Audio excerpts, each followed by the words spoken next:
techniques of proof. സംഭവം നമ്മളോട് ഇനി ഒരു പർട്ടിക്കുലർ സ്റ്റേറ്റ്മെന്റ് പറയും, നമ്മളത് പ്രൂവ് ചെയ്യണം, തെളിയിക്കണം. ഓക്കെ, സത്യസന്ധമായ പല കാര്യങ്ങളും പറയും. മാത്സിനെ സംബന്ധിച്ചിടത്തോളം ഏറ്റവും ഇമ്പോർട്ടന്റ് ആയ ഒരു കാര്യമാണ് പ്രൂഫ്. എല്ലാത്തിനും ഇവിടെ തെളിവ് വേണം, തെളിവില്ലാതെ ഒന്നുമില്ല. ഓക്കെ, അതാണ് മാത്സിന്റെ ഒരു സ്വഭാവം.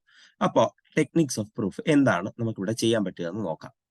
ആദ്യം തന്നെ നിങ്ങളോടൊരു സ്റ്റേറ്റ്മെന്റ് പറയുകയാണ്. ഇപ്പോ നിങ്ങൾക്ക് ആ സ്റ്റേറ്റ്മെന്റ് ട്രൂ ആണോ ഫോൾസ് ആണോ എന്ന് തിരിച്ചറിയണം. ഫസ്റ്റ് നിങ്ങൾ ചെയ്യേണ്ട കാര്യം അതാണ്. ആ സ്റ്റേറ്റ്മെന്റ് ട്രൂ ആണോ ഫാൾസ് ആണോ എന്ന് തിരിച്ചറിയണം. ഫോൾസ് ആണെന്ന് നിങ്ങൾക്ക് ഉറപ്പാണെങ്കിൽ നിങ്ങൾ അത് കാണിക്കണം. ഫോൾസ് ആണെന്ന് ഉറപ്പാണെങ്കിൽ നിങ്ങൾ അത് കാണിക്കണം. ഇനി ട്രൂ ആണെന്ന് ഉറപ്പാണെങ്കിൽ നിങ്ങളത് പ്രൂവ് ചെയ്യണം. ഒരു സ്റ്റേറ്റ്മെന്റ് ട്രൂ ആണെന്ന് ഉറപ്പാണെങ്കിൽ അത് പ്രൂവ് ചെയ്യണം. ഫോൾസ് ആണെന്നാണെങ്കിൽ നിങ്ങൾ അത് കാണിക്കണം. എങ്ങനെ അത് കാണിക്കും? ഓക്കെ, സേ ഫോർ എക്സാമ്പിൾ ഞാനൊരു സ്റ്റേറ്റ്മെന്റ് പറയാം. All birds can fly. All birds can fly. ഇതാണ് എന്റെ സ്റ്റേറ്റ്മെന്റ്. ഓക്കെ, ഇത് ശരിയാണോ ആര്യ? ഇതൊരു ട്രൂ സ്റ്റേറ്റ്മെന്റ് ആണോ?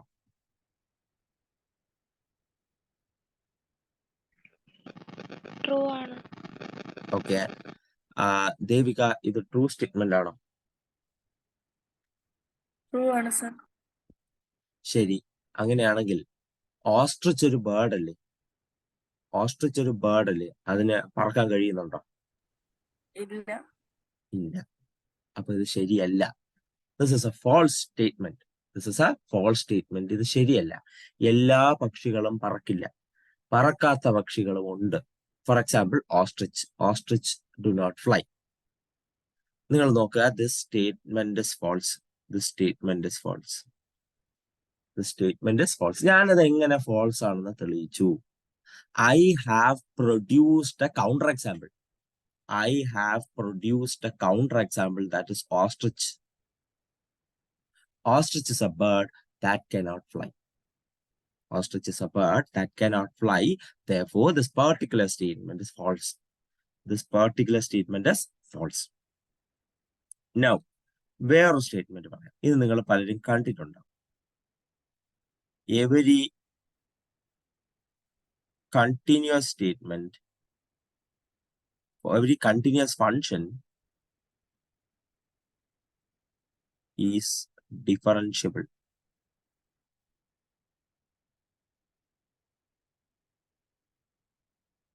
Every continuous function is differentiable. ശരി, അപ്പൊ ഇത് എന്ത് തോന്നുന്നു? ശരിയായ സ്റ്റേറ്റ്മെന്റ് ആണോ തെറ്റായ സ്റ്റേറ്റ്മെന്റ് ആണോ? It's true or false? എല്ലാ കണ്ടിന്യൂസ് ഫങ്ഷൻസും ഡിഫറൻഷ്യബിൾ ആണോ?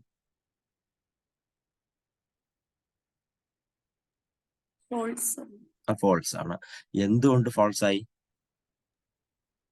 മോഡെക്സ്. മോഡെക്സ് എന്ന ഫങ്ഷൻ കണ്ടിന്യൂസ് ആണ്, പക്ഷെ ഡിഫറൻഷ്യബിൾ അല്ല. നിങ്ങളത് +1 +2 കൃത്യമായി പഠിച്ചു വരുന്ന കാര്യമാണ്. മോഡെക്സ് കണ്ടിന്യൂസ് ആണ്, പക്ഷെ ഡിഫറൻഷ്യബിൾ അല്ല. കാരണം 0 എന്ന പോയിന്റിൽ അതിനൊരു കൂർപ്പുണ്ട്, അതിനൊരു എഡ്ജ് ഉണ്ട്. ആ എഡ്ജില് ഇത് കണ്ടിന്യൂസ് ആവില്ല. ഡൺ. അപ്പോ ദിസ് സ്റ്റേറ്റ്മെന്റ് ഇസ് ഫോൾസ്. അതായത് ഇപ്പൊ നിങ്ങൾ ചെയ്ത പരിപാടിയെ പറ്റിയിട്ടാണ് ഞാൻ പറയാൻ പോകുന്നത്. ഇപ്പൊ ചെയ്ത പരിപാടി, ഞാനൊരു സ്റ്റേറ്റ്മെന്റ് നിങ്ങൾക്ക് തരുമ്പോ kind of A universal statement, universal quantifier ഉപയോഗിച്ചുള്ള സ്റ്റേറ്റ്മെന്റ് ആണ് നിങ്ങൾ ഇവിടെ കണ്ടത്. എല്ലാവരും അനുസരിക്കും, എല്ലാവരും ഇത് ചെയ്യും എന്ന് പറയുന്ന kind of statement.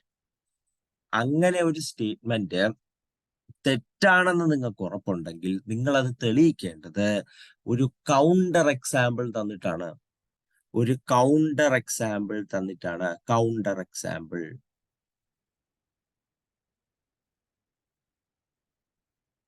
Counter example. ഒരു സ്റ്റേറ്റ്മെന്റ് നിങ്ങൾ തെറ്റാണെന്ന് തെളിയിക്കാനുള്ളത് you have to give me a counter example. Giving a counter example is kind of a technique of proof. Is kind of a technique of proof. Why? Because ഇയാള് ആ പറഞ്ഞ statement false ആണെന്ന് തെളിയിക്കലാണ്. തെളിയിക്കൽ is A proof. ആ പറഞ്ഞ statement false ആണെന്ന് തെളിയിക്കലാണ്. തെളിയിക്കുന്നത് ഒരു proof തന്നെയാണ്. ഒരു കൗണ്ടർ എക്സാമ്പിളിന് പ്രൂഫിന്റെ വിലയുണ്ട്. ഒരു കൗണ്ടർ എക്സാമ്പിളിന് പ്രൂഫിന്റെ വിലയുണ്ട്. You have simply shown that a particular statement is false by giving one and only example. And that particular example is called a counter example. Done. ഇത്രയേ ഉള്ളൂ എനിക്ക് കൗണ്ടർ എക്സാമ്പിളിനെ പറ്റി പറയാം. Such an example which do not obey a particular statement. Which do not obey a particular statement. Let the statement be for all n p of n. For all n p of n.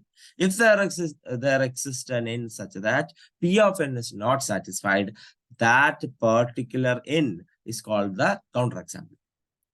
If there exists an m, if there exists an m such that p of m is not true, p of m is not true, such an m is called a counter example. Done. അപ്പൊ counter example ഇത്രയേ ഉള്ളൂ. Counter example മനസ്സിലായോ? Yes, done. അപ്പൊ അത്രയേ ഉള്ളൂ counter example. Now next technique of proof.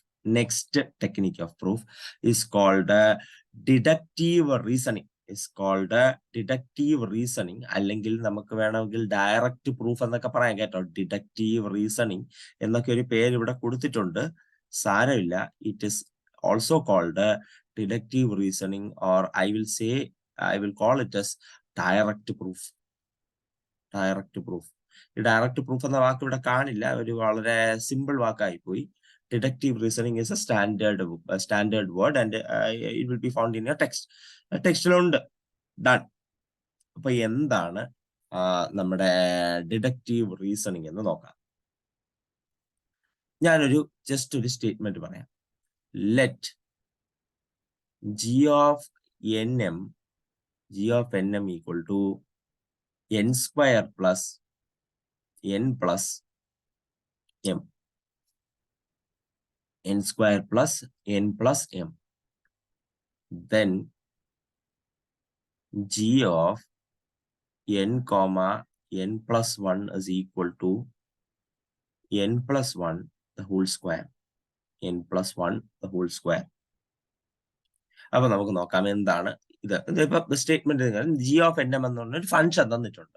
അങ്ങനെയാണെങ്കിൽ എന്നും എമ്മിന്റെ സ്ഥാനത്ത് n plus 1, G of n, n plus 1, n കഴിഞ്ഞിട്ട് അടുത്ത നമ്പർ അടുത്ത് കൊടുത്തു കഴിഞ്ഞാൽ നിങ്ങൾക്ക് കിട്ടുന്ന ഉത്തരം n plus 1 the whole square ആയിരിക്കും. n plus 1 the whole square ആയിരിക്കും. അതപ്പൊ ശരിയാണോ നമുക്ക് നോക്കാം. അപ്പൊ നമ്മൾ ആദ്യം അറിയാവുന്നുള്ള g of n, n plus 1 എഴുതും. ജി ഓഫ് എൻ എമ്മിന്റെ ഡെഫിനേഷൻ അനുസരിച്ച് it is going to be n square plus n plus എമ്മിന്റെ സ്ഥാനത്ത് n plus 1.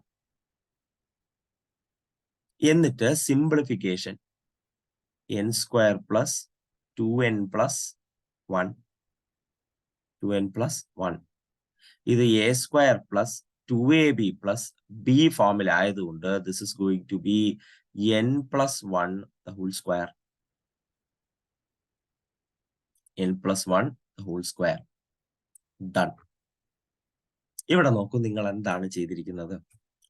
ഓരോ സ്റ്റെപ്പിനെയും ഡെഡ്യൂസ് ചെയ്ത് നിങ്ങൾക്ക് വേണ്ട ആൻസറിൽ കൊണ്ടെത്തിച്ചു. ഓരോ സ്റ്റെപ്പിനെയും ഡെഡ്യൂസ് ചെയ്ത് നിങ്ങൾക്ക് വേണ്ട ആൻസറിലേക്ക് കൊണ്ടെത്തിച്ചു. You have just used some conditions that you already know, that you guys already know. അതായത് n square plus n plus n plus 1 അതെന്ന് പറയുന്നത് ജി എൻ എമ്മിന്റെ ഡെഫിനിഷനിൽ നിന്ന് ക്ലിയർ ആണ്. n പ്ലസ് n എന്ന് പറയുന്നത് 2n ആക്കാൻ കഴിയും. അത് നിങ്ങൾക്ക് ആൾജിബ്രിക് നോളജ് ഉണ്ട്, അത് വെച്ച് ക്ലിയർ ആണ്. A plus B the whole സ്ക്വയറിന്റെ ഫോർമുല നിങ്ങൾക്ക് ഓർമ്മയുണ്ട്, അതുകൊണ്ട് അതിനെ n plus 1 the whole square കൊടുക്കും. റെസ്പെക്റ്റീവ്ലി എയുടെ വാല്യൂ n ആയിട്ടും ബിയുടെ വാല്യൂ 1 ആയിട്ടും ഫിക്സ് ചെയ്ത് കഴിയുമ്പോൾ നിങ്ങൾക്ക് അങ്ങനെ കിട്ടും. ഡൺ. അതായത് ഓൾറെഡി അറിയാവുന്നുള്ള നിങ്ങളുടെ മാത്തമാറ്റിക്കൽ നോളജ് വെച്ച് നിങ്ങൾ ഓരോ സ്റ്റെപ്പിനെയും ഡെഡ്യൂസ് ചെയ്ത് ആൻസറിലേക്ക് എത്തി. ആൻസറിലേക്ക് എത്തി. And this is called a deductive reasoning. This is called a deductive reasoning, as simple as that. കഴിഞ്ഞു. അപ്പോ ഡിഡക്റ്റീവ് റീസണിങ് മനസ്സിലായോ? മനസ്സിലായി സർ. ശരി. അപ്പൊ ഇനി ഞാൻ വേണമെങ്കിൽ വേറൊരു സ്റ്റേറ്റ്മെന്റ് നോക്കട്ടെ, ഡിഡക്റ്റീവ് റീസണിങ്ങിൽ ചെയ്യാൻ പറ്റുന്നത്. Okay, done.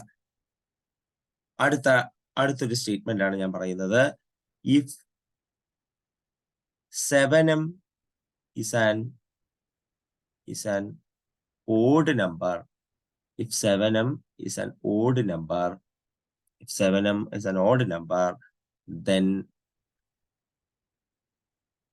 m is an odd number.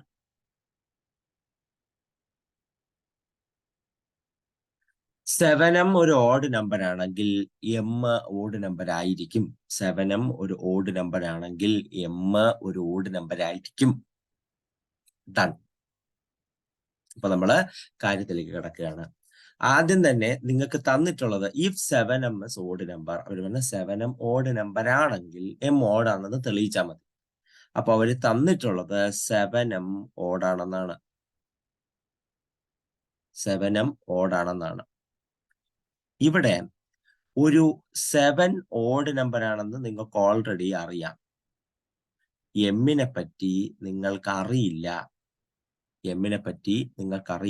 7 ഓടാണെന്ന് നിങ്ങൾക്കറിയാം, എമ്മിനെ പറ്റി നിങ്ങൾക്കറിയില്ല, സ്വാഭാവികമായി അറിയില്ല.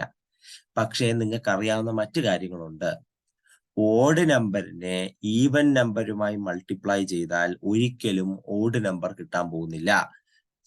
Odd number multiplied with the even number is going to be even. Odd number multiplied with the even number is going to be even. പക്ഷേ ഇവിടെ odd നമ്പറിനെ വേറെ ഏതോ നമ്പർ കൊണ്ട് മൾട്ടിപ്ലൈ ചെയ്യുമ്പോൾ നിങ്ങൾക്ക് കിട്ടുന്നത് ഓഡ് നമ്പർ ആണെന്നാണ് പറഞ്ഞേക്കുന്നത്.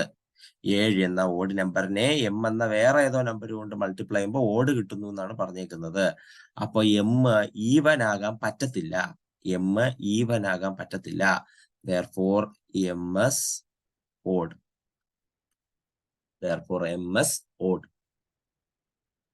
You have deduced the step by step, and you have implemented something which already know.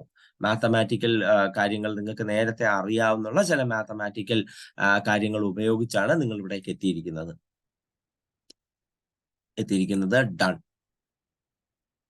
Done. അപ്പോ m ഓടാണെന്ന് തെളിയിച്ചു. അപ്പോ ഇവിടെ നടന്നിരിക്കുന്നത് ഡിഡക്റ്റീവ് റീസണിങ് ആണ്. അപ്പൊ ഇത്രയേ ഉള്ളൂ deductive reasoning. Step by step പ്രോസസ്സില് നമ്മൾ എന്ത് ചെയ്യുന്നു? പ്രൊസീഡ് ചെയ്ത് നമ്മുടെ പ്രൂഫിലേക്ക് എത്തുന്നു. കഴിഞ്ഞു. അപ്പൊ ഡിഡക്റ്റീവ് റീസണിങ് കഴിഞ്ഞു കേട്ടോ. ഡൺ. ഇനി അടുത്ത മെത്തേഡ് ഓഫ് പ്രൂഫ്. നിങ്ങൾ +1 +2 പഠിച്ചിട്ടുണ്ടാകണം. It is called inductive reasoning.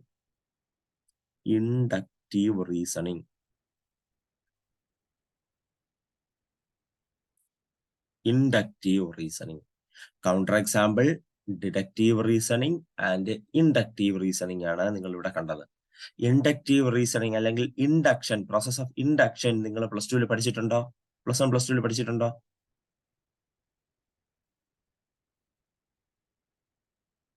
പഠിച്ചിട്ടുണ്ടോ?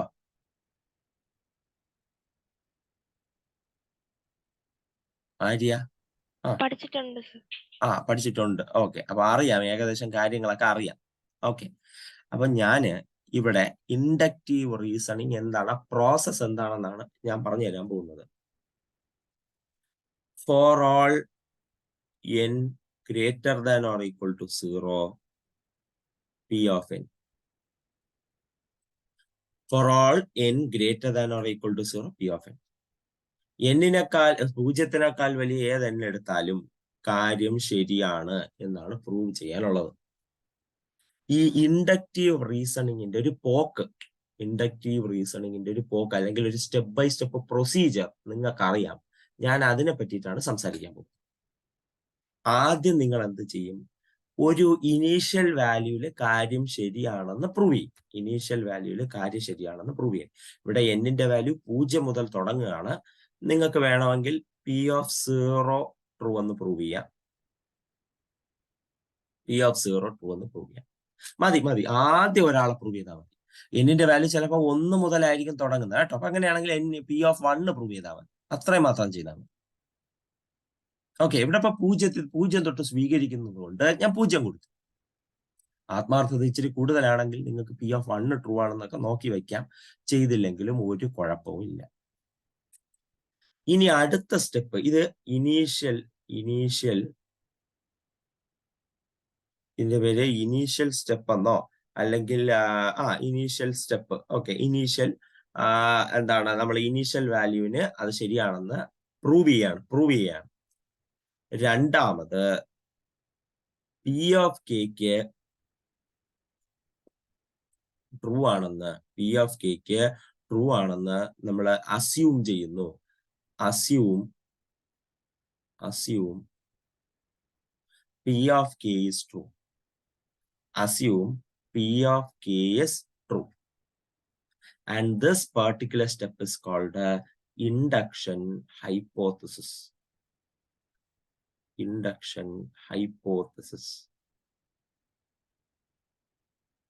This is called induction hypothesis.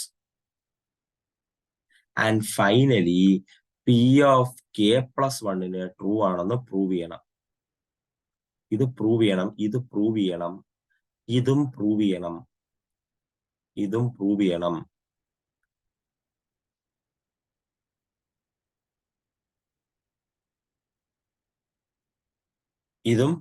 ചെയ്യണം. അപ്പോ ആദ്യം ഇനീഷ്യൽ കാര്യം പ്രൂവ് ചെയ്യണം, ദെൻ ഇൻഡക്ഷൻ ഹൈപ്പോത്തിസിസ് എടുക്കണം. ഹൈപ്പോത്തിസിസ് എന്ന് പറഞ്ഞാൽ പ്രൂവ് ചെയ്യണ്ട, നിങ്ങൾ അത് അസ്യൂം ചെയ്താൽ മതിയാകും. പിന്നെ അതുപയോഗിച്ച് P of K plus 1 true ആണെന്ന് പ്രൂവ് ചെയ്യണം. P of K plus 1 true ആണെന്ന് പ്രൂവ് ചെയ്യണം. അതാണ് നിങ്ങളുടെ ആവശ്യം. ഇതാണ് നിങ്ങളുടെ ആവശ്യം. ഡൺ.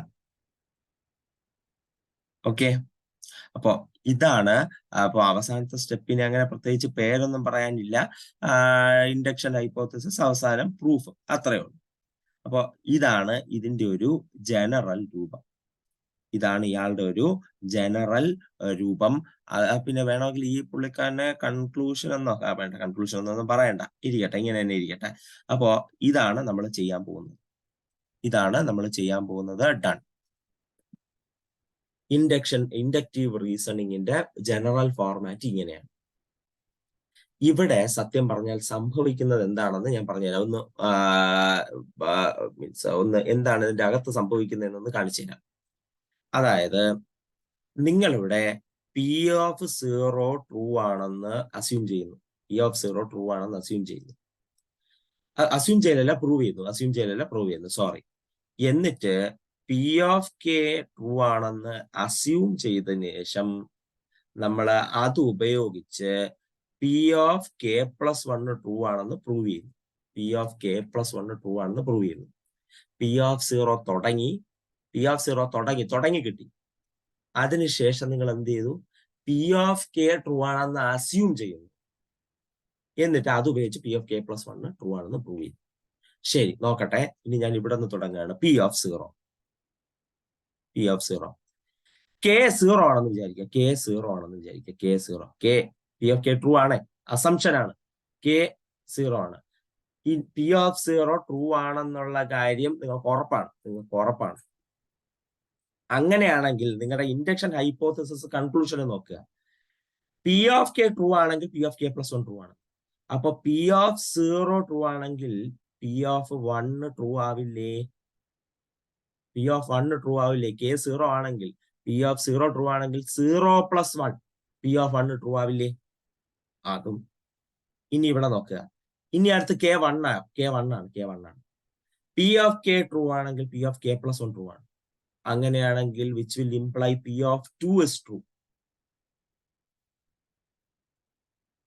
Now K2 ആയിട്ട് എടുക്കുക. P(2) ട്രൂ ആണെങ്കിൽ P(2 + 1) P(3) ട്രൂ ആണ്.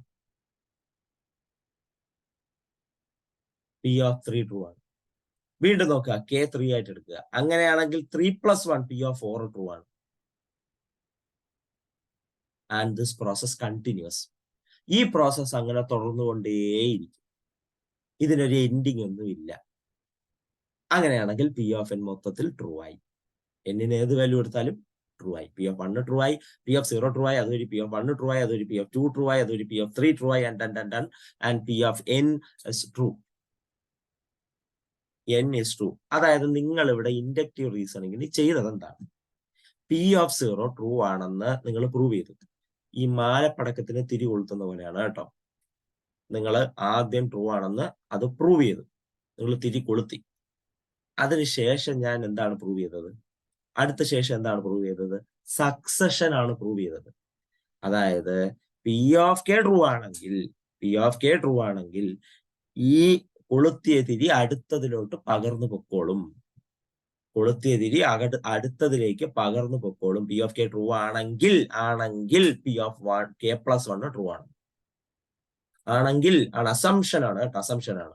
ശരി, അപ്പൊ ഇവിടെ നോക്കിക്കോ, P(0) ട്രൂ ആണല്ലോ. അത് അസംഷൻ അല്ല, പ്രൂവ് ചെയ്ത് വെച്ചിട്ടുണ്ട് ഞാനിവിടെ. അങ്ങനെയാണെങ്കിൽ ഈ ഇൻഡക്ഷൻ ഹൈപ്പോത്തസിസിൽ നിന്ന് ഇപ്പുറത്തേക്ക് പോകുന്ന P(1) ട്രൂ ആയിരിക്കും. അങ്ങനെയാണെങ്കിൽ P(1 + 1) P(2) ട്രൂ ആയിരിക്കും. അങ്ങനെയാണെങ്കിൽ P(2 + 1) P(3) ട്രൂ ആയിരിക്കും. P(3 + 1) P(4) ട്രൂ ആയിരിക്കും. And so on. മനസ്സിലായോ ഇൻഡക്റ്റീവ് റീസണിങ്? ഈ ഇൻഡക്റ്റീവ് റീസണിങ് കണ്ടിന്യൂ ചെയ്ത് പോകുന്ന ഒരു രീതി മനസ്സിലായല്ലോ അല്ലേ? പണ്ട് പഠിച്ചതിനേക്കാൾ കൂടുതൽ ഇവിടെ ഇതിന്റെ അകത്ത് നടക്കുന്നത് എന്താണെന്ന് മനസ്സിലായല്ലോ?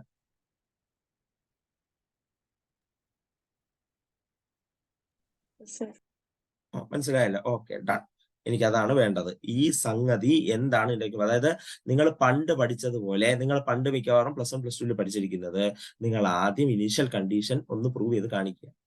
എന്നിട്ട് ഹൈപ്പോത്തിസിസ് അസ്യൂം ചെയ്തതിന് ശേഷം എന്ത് ചെയ്താൽ മതി? K+1 ട്രൂ ആണെന്ന് പ്രൂവ് ചെയ്താൽ മതി. കാര്യം കഴിഞ്ഞു എന്നാണ് നിങ്ങളെ പഠിപ്പിച്ചത്. എങ്ങനെയാണ് ആ കാര്യം അവിടെ കഴിയുന്നതെന്നാണ് ഞാൻ ഇവിടെ പറഞ്ഞത്. എന്തുകൊണ്ട് അങ്ങനെ ചെയ്താൽ മതി, കാര്യം നടക്കുന്നു, എങ്ങനെ അത് തെളിയിക്കപ്പെടുന്നു എന്നുള്ളതാണ് ഞാൻ നിങ്ങൾക്ക് ഇവിടെ പറഞ്ഞു തന്നത്. നിങ്ങൾക്ക് അത് മനസ്സിലായോ എന്നാണ് എനിക്കറിയേണ്ടത്. അതായത് P(0)ൽ നിന്ന് P(1)ലേക്ക്, P(1)ൽ നിന്ന് P(2)ലേക്ക്, P(2)ൽ നിന്ന് P(3)ലേക്ക് മാലപ്പഴക്കത്തിന് തിരികൊളുത്തിയതുപോലെ എല്ലാം ഇങ്ങനെ തുറന്നുകൊണ്ടിരിക്കും. പക്ഷെ നമ്മളെല്ലാം പ്രൂവ് ചെയ്തിട്ടില്ല. നമ്മൾ P(0)ക്കും P(k) അസ്യൂം ചെയ്ത് K+1 മാത്രമേ പ്രൂവ് ചെയ്തിട്ടുള്ളൂ. വേറെ ഈ എഴുതിയിരിക്കുന്ന എല്ലാ എണ്ണിനും ഒന്നും നമ്മൾ പ്രൂവ് ചെയ്തിട്ടില്ല. പക്ഷെ എങ്കിലും അത് പ്രൂഫായി. മനസ്സിലായോ?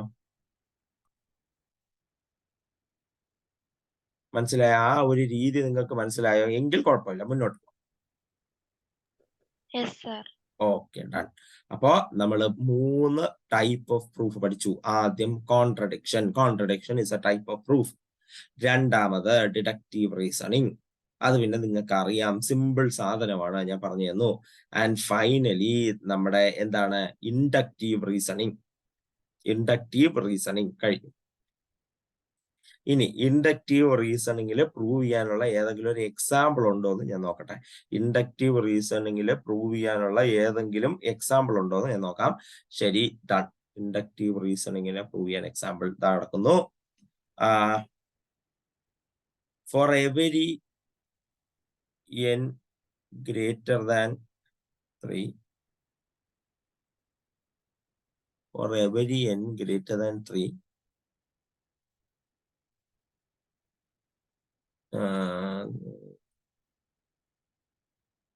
sorry.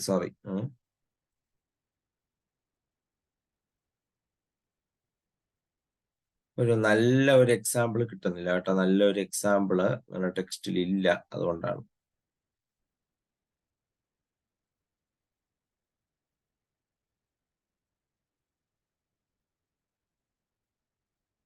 ഓക്കെ. ഫോർ എവരി ഇതൊന്ന് വായിച്ചോട്ടെ. നല്ലൊരു ക്വസ്റ്റ്യൻ ഇപ്പോഴാണ് കിട്ടിയത്. If n is an integer n is an integer,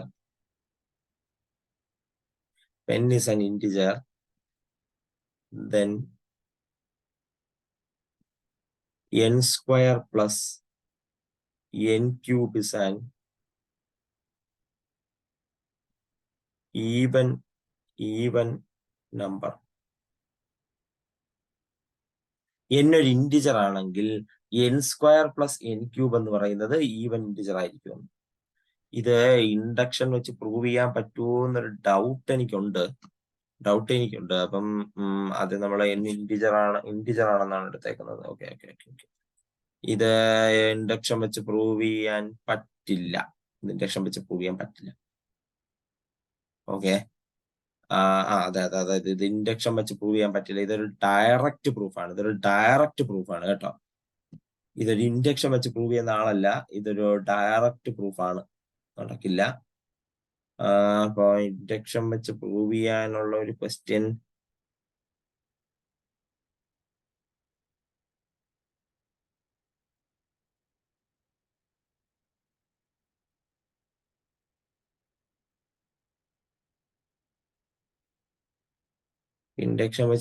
ഒരു നല്ല ക്വസ്റ്റ്യൻ പോലും നിങ്ങളുടെ ടെക്സ്റ്റിൽ കാണുന്നില്ല.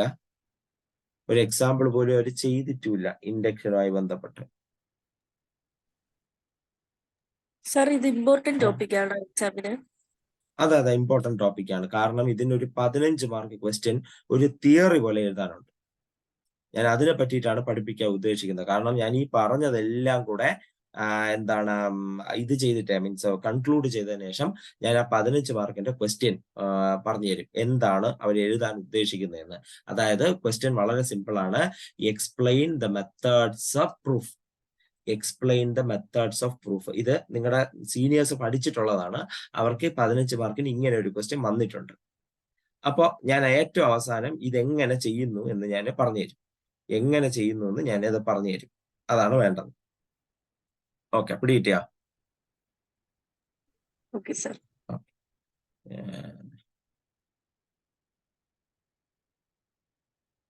നല്ലൊരു എക്സാമ്പിളെ നിങ്ങളുടെ ടെക്സ്റ്റിൽ ഇല്ല, നിങ്ങളുടെ ടെക്സ്റ്റിൽ കാണുന്നില്ല. ശരി, അപ്പൊ ഞാൻ എന്തായാലും വേറൊരു ടെക്സ്റ്റിൽ നിന്ന് ഒരു നല്ല എക്സാമ്പിൾ എടുത്ത് കാണിച്ചു തരാം. ഇന്നിപ്പോ ഇൻഡക്റ്റീവ് റീസണിങ്ങിന്റെ എക്സാമ്പിൾ പറയുന്നില്ല, ഞാൻ മറ്റു കുറച്ച് എക്സാമ്പിൾ പറയാം. അതായത് കൗണ്ടർ എക്സാമ്പിളിന്റെയും പിന്നെ നമ്മുടെ ഡയറക്റ്റ് പ്രൂഫിന്റെ എക്സാമ്പിൾ പറയാം. ഈ പുള്ളിക്കാരനെ ഡയറക്റ്റ് പ്രൂഫിൽ ഞാൻ പ്രൂവ് ചെയ്ത് കാണിച്ചു തരാം. എന്താ നോക്കിക്കോളൂ. Let n be an integer. n integer ആയി എടുത്തുകൊള്ളാൻ അവർ പറഞ്ഞിട്ടുണ്ടല്ലോ. ശരി, എടുത്തു. അങ്ങനെയാണെങ്കിൽ n square plus n cube even ആണെന്ന് പ്രൂവ് ചെയ്യണം. അപ്പൊ ഞാൻ n സ്ക്വയർ പ്ലസ് n ക്യൂബിനെ എടുത്തു. നിങ്ങൾ ഇവിടെ നോക്കുക, ഇവിടെ രണ്ടിടത്തും n സ്ക്വയർ കോമൺ ആണ്. ഞാൻ അതുകൊണ്ട് n സ്ക്വയർ കോമൺ എടുത്തു. ബാക്കി n പ്ലസ് 1. അപ്പൊ n square plus n ക്യൂബിനെ n square into n plus 1 എന്ന് എഴുതാം. നിങ്ങൾ നോക്കുക, if n is even, even ആണെങ്കിൽ n സ്ക്വയറും ഈവൻ ആയിരിക്കും. ഒരു ഈവൻ നമ്പറിന്റെ സ്ക്വയറും ഈവൻ തന്നെയായിരിക്കും.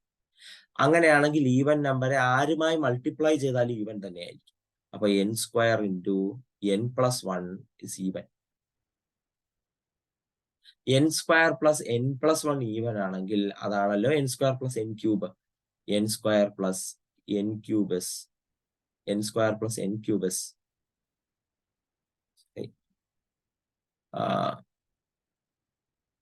is even. n square plus n cube is even. കഴിഞ്ഞു.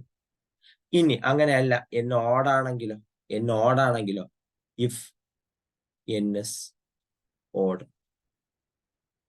n ഓഡ് ആണെങ്കിൽ അതിന്റെ കൂടെ 1 കൂട്ടിയാൽ അത് ഈവൻ ആകും. n plus 1 is even. അപ്പോ ഈവൻ നമ്പറിന്റെ കൂടെ ആരെ മൾട്ടിപ്ലൈ ചെയ്താലും അത് ഈവൻ തന്നെയാണ്. അപ്പൊ n square into n plus 1 is even. അങ്ങനെയാണെങ്കിൽ n square plus n plus 1 ആണല്ലോ n square plus n cube even. അപ്പൊ n ഓഡ് ആണെങ്കിലും n ഈവൻ ആണെങ്കിലും n square plus n cube even ആണ്. അങ്ങനെയാണെങ്കിൽ എല്ലാ ഇന്റിജറിനും n square plus n cube even ആണ്. n square plus n cube even ആണ്. കഴിഞ്ഞു. This is A deductive reasoning. This is A deductive reasoning. കഴിഞ്ഞു. നമ്മൾ അറിയാവുന്ന കാര്യം വെച്ച് ഡെഡ്യൂസ് ചെയ്താണ് ആൻസറിലേക്ക് എത്തിയത്. അറിയാവുന്ന കാര്യം വെച്ച് ഡെഡ്യൂസ് ചെയ്താണ് നിങ്ങളുടെ ആൻസറിലേക്ക് എത്തിയത്. ഡൺ. മനസ്സിലായോ? ശരി. ഇനി ടെക്നിക്ക് ഓഫ് പ്രൂഫ് തന്നെയാണ്, പക്ഷെ അത്ര വലിയ മെയിൻ ടെക്നിക്ക് ഓഫ് പ്രൂഫ് ഒന്നും അല്ല. എങ്കിലും നമ്മൾ ഇതിന്റെ കൂടെ പഠിച്ചു വരുന്നുണ്ട്. സേ ഫോർ എക്സാമ്പിൾ, നിങ്ങൾക്ക് പ്രൂവ് ചെയ്യേണ്ടത് ഒരു ഇംപ്ലിക്കേഷൻ സ്റ്റേറ്റ്മെന്റ് ആണ്. P imply Q. P imply Q എന്ന ഒരു ഇംപ്ലിക്കേഷൻ സ്റ്റേറ്റ്മെന്റ് ആണ് നിങ്ങൾക്ക് പ്രൂവ് ചെയ്യാനുള്ളത്. ഇപ്പൊ അന്ന് മുമ്പിൽ എഴുതിയത് ഒരു ഇംപ്ലിക്കേഷൻ സ്റ്റേറ്റ്മെന്റ് ആണ്. ഇഫ് സംതിങ് ദെൻ സംതിങ് എന്നുള്ളത്. ഓക്കെ. പി ഇംപ്ലൈ ക്യൂ എന്ന് പറയുന്നത് ഇംപ്ലിക്കേഷൻ സ്റ്റേറ്റ്മെന്റ് ആണ്. ഞാൻ നിങ്ങളോട് പറഞ്ഞു തന്നിട്ടുള്ള ഒരു കാര്യമുണ്ട്, ഒരു ഇംപ്ലിക്കേഷനും അതിന്റെ കോൺട്രാ പോസിറ്റീവും ലോജിക്കലി സെയിം ആണെന്ന്. ഒരു ഇംപ്ലിക്കേഷനും അതിന്റെ കോൺട്രാ പോസിറ്റീവും ലോജിക്കലി സെയിം ആണ്. രണ്ടുപേരും ഒന്ന് തന്നെയാണ്. ട്രൂത്ത് വാല്യൂസ് ഞാൻ കാണിച്ചു തന്നിട്ടുണ്ട്. പക്ഷെ അത് ക്യൂ ഇംപ്ലൈ പി എന്ന അതിന്റെ കോൺവേഴ്സിന് ഈക്വൽ അല്ല എന്ന് ഞാൻ പറഞ്ഞു തന്നിട്ടുണ്ട്. കോൺവേഴ്സ് വേറെ, കോൺട്രാ പോസിറ്റീവ് വേറെ. ചിലപ്പോഴൊക്കെ പി ഇംപ്ലൈ ക്യൂ എന്ന് പറയുന്നത് പ്രൂവ് ചെയ്യാൻ ബുദ്ധിമുട്ടുണ്ടാകും. പി എടുത്തിട്ട് ക്യൂ പ്രൂവ് ചെയ്യാൻ ബുദ്ധിമുട്ടുണ്ടാകും. ആ സാഹചര്യങ്ങളിൽ നമ്മൾ ആ സ്റ്റേറ്റ്മെന്റിന്റെ കോൺട്രാ പോസിറ്റീവ് സ്റ്റേറ്റ്മെന്റ് എഴുതും. എന്നിട്ട് അയാളെ പ്രൂവ് ചെയ്യും. അങ്ങനെ ചെയ്താലും പി ഇംപ്ലൈ ക്യൂ പ്രൂവ് ചെയ്യുന്നതിന് തുല്യമാണ്. വീണ്ടും പറയുന്നു, പി ഇംപ്ലൈ ക്യൂ എന്ന് പറയുന്ന സ്റ്റേറ്റ്മെന്റ് നിങ്ങൾക്ക് പ്രൂവ് ചെയ്യണം. പി ഇംപ്ലൈ ക്യൂ പക്ഷേ അത്ര എളുപ്പമല്ല പ്രൂവ് ചെയ്യാൻ. It is difficult. അങ്ങനെയുള്ള സാഹചര്യങ്ങളിൽ നമ്മൾ ഈ പെർട്ടിക്കുലർ സ്റ്റേറ്റ്മെന്റിന്റെ കോൺട്രാ പോസിറ്റീവ് എടുക്കും. അത് ഈസി ആയിരിക്കും പ്രൂവ് ചെയ്യാൻ. അങ്ങനെയാണെങ്കിൽ അത് പ്രൂവ് ചെയ്യും. അത് നിങ്ങൾ തെളിയിച്ചാൽ പി ഇംപ്ലൈ ക്യൂ തെളിയിച്ച പോലെ തന്നെയാണ്. Done. And this particular method is called contrapositive proof technique എന്നൊക്കെ വേണമെങ്കിൽ പറയാം. Contrapositive proof technique. P imply Q prove ചെയ്യുന്നതിന് പകരം നിങ്ങൾ എന്തെടുക്കും? അതിന്റെ കോൺട്രാ പോസിറ്റീവ് എടുത്ത് അയാളെ പ്രൂവ്. രണ്ടും സെയിം ആണ്. യാതൊരുവിധ വ്യത്യാസവും ഇല്ല. ഓക്കെ. കോൺട്രാ പോസിറ്റീവ് മനസ്സിലായോ? ഡൺ. അപ്പോ ഞാൻ വീണ്ടും പറയുന്നു എന്തൊക്കെയാണ് ആൾക്കാരെന്ന്. ആദ്യം counter example, 2 deductive reasoning, 3 inductive reasoning, അതിനുശേഷം ഇപ്പൊ ഞാൻ പഠിപ്പിച്ചത് കോൺട്രാ പോസിറ്റീവ്. ഇതിലെ ഇൻഡക്റ്റീവ് റീസണിങ്ങിന്റെയും കോൺട്രാ പോസിറ്റീവിന്റെയും എക്സാമ്പിൾ ഞാൻ പറഞ്ഞു തന്നിട്ടില്ല. ഞാനത് അടുത്ത ക്ലാസ്സിൽ പറഞ്ഞു തരും. ഇൻഡക്റ്റീവ് റീസണിങ്ങിന്റെയും കോൺട്രാ പോസിറ്റീവിന്റെയും എക്സാമ്പിൾ. അപ്പോഴേക്കും കാര്യം ക്ലിയർ ആവും. നിങ്ങൾക്ക് പഠിപ്പിച്ചതൊക്കെ മനസ്സിലായോ? മനസ്സിലായി സർ. അപ്പോ ഇനി ചെയ്യാനുള്ളത് എന്താണെന്ന് വെച്ചാല്, നിങ്ങൾ ടെക്സ്റ്റ് വായിച്ചു നോക്കിയിട്ട് ട്രൈ എന്നിട്ട് ടെക്സ്റ്റ് വായിച്ചു നോക്കുമ്പോൾ നിങ്ങൾക്ക് അതിന്റെ കോംപ്ലക്സിറ്റി മനസ്സിലാവും, ടെക്സ്റ്റ് എങ്ങനെയാണെന്ന് പറഞ്ഞിരിക്കുന്നതെന്ന്. അപ്പൊ കൗണ്ടർ എക്സാമ്പിളിനും പിന്നെ എന്താണ് നമ്മുടെ ഡിഡക്റ്റീവ് റീസണിങ്ങിനും ഇൻഡക്റ്റീവ് റീസണിങ്ങിനും കോൺട്രാ പോസിറ്റീവിനും ഒരു ഡെഫിനിഷൻ പോലെ, ഒരു 2-3 സെന്റൻസ് വരുന്ന റൈറ്റപ്പ് പോലെ ഒന്ന് എഴുതുക. എന്താണ് ഇവരെന്ന് എഴുതുക. ഞാൻ ഈ പറഞ്ഞ കാര്യങ്ങളൊക്കെ വെച്ച് എന്താണ് ഇവരെന്ന് എഴുതുക. അപ്പോഴേക്കും നിങ്ങൾക്കൊരു നോട്ട് ഫോം ചെയ്യാൻ പറ്റും. എനിക്ക് ആ നോട്ടാണ് വേണ്ടത്. ഞാൻ എഴുതിയ നോട്ട് നിങ്ങൾക്ക് തരാം, അവസാനം തരാം. അപ്പൊ നിങ്ങൾക്ക് എന്താണ് 15 മാർക്ക് ക്വസ്റ്റ്യൻ എഴുതാൻ പറ്റും. പ്രത്യേകിച്ചൊന്നുമില്ല. ഞാൻ ഈ പറഞ്ഞ കാര്യങ്ങളെ എല്ലാത്തിനെയും ഇംഗ്ലീഷിൽ വളരെ അടുക്കും ചിട്ടയോടെ എഴുതുക, അത്രേ ഉള്ളൂ. വേറെ കാര്യമൊന്നുമില്ല. 15 മാർക്ക് ചുമ്മാ നിങ്ങൾക്ക് കിട്ടും. വേറൊന്നും നിങ്ങൾ ചെയ്യണ്ട. ഓക്കെ, കുഴപ്പമില്ലല്ലോ.